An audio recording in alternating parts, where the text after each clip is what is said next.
seconds and counting.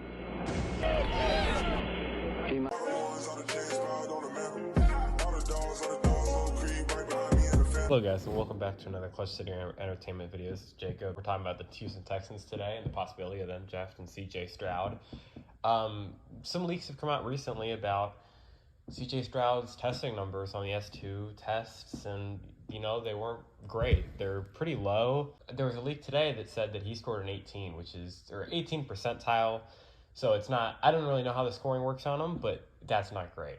Like Hendon Hooker scored higher, Levis scored higher, Richardson scored higher, Bryce Young scored higher, obviously. It doesn't look great. There's a lot of stuff right now that's come out about CJ Stroud that's pretty negative. I think it's interesting because it's kind of all coming out kind of at a convenient time. It feels like maybe some team is, trying to make him fall to them in the draft, and I think there is a good chance that he falls in the draft. It seems like there's some smoke right now that maybe Will Levis will be quarterback 2 off the board over CJ Stroud, which is pretty interesting. I think for the most part, Stroud was kind of the consensus quarterback 2. I'm interested to see what happens on draft night. You never really know until you get there, right? I mean, anything could happen on draft night. We know for the most part, or we assume Carolina will take Bryce Young number 1 overall. But after that, we don't really know because, Houston could take quarterback, they could take edge, they could trade back. Arizona could take edge or trade back. Indy, we kind of have this idea that they're picking a quarterback. I think that's kind of what everybody believes. And then, after that, who knows what could happen.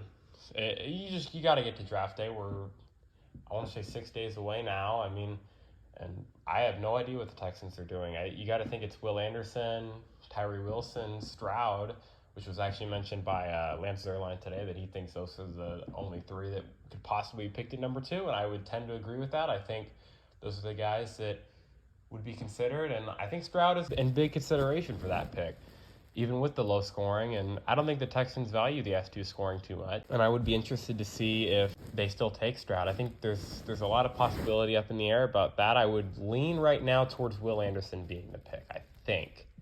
Not 100% sure on my opinion there, but I would say that there's probably a 50-50 chance, 55-45. I mean, there's not really a consensus right now. You look on the betting odds sites and you just see ton of different odds with all the Texans picks. I mean, I don't think there is a guy in the minus. They're all in the pluses because there's like 4 guys who are on the same odds, which is pretty crazy actually, because Levis is up there too.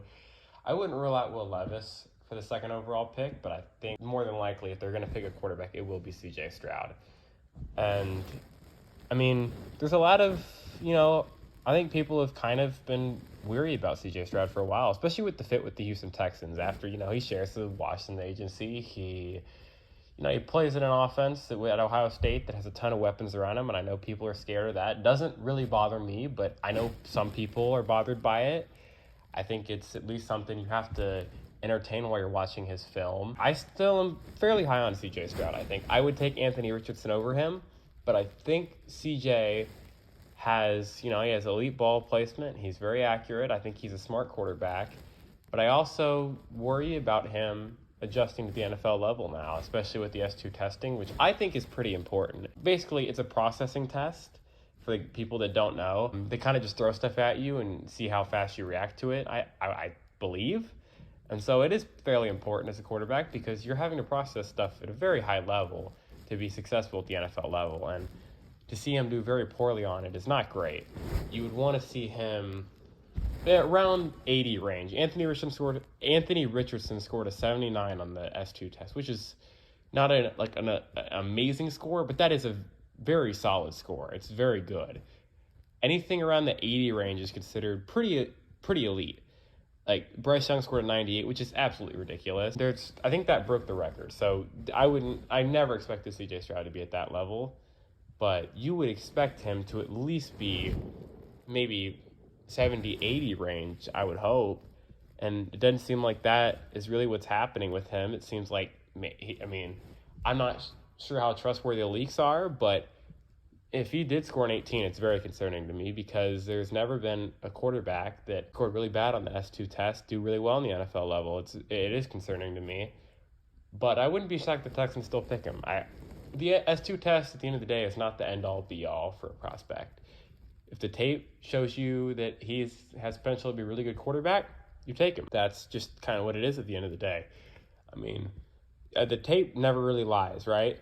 You see what you see on tape, and if you believe in it, I would absolutely trust your eyes on the tape. And that will do it for today, guys. Thanks for watching. Make sure to like and subscribe and comment if y'all have any questions or just any draft-related questions at all about the Houston Texans. See y'all.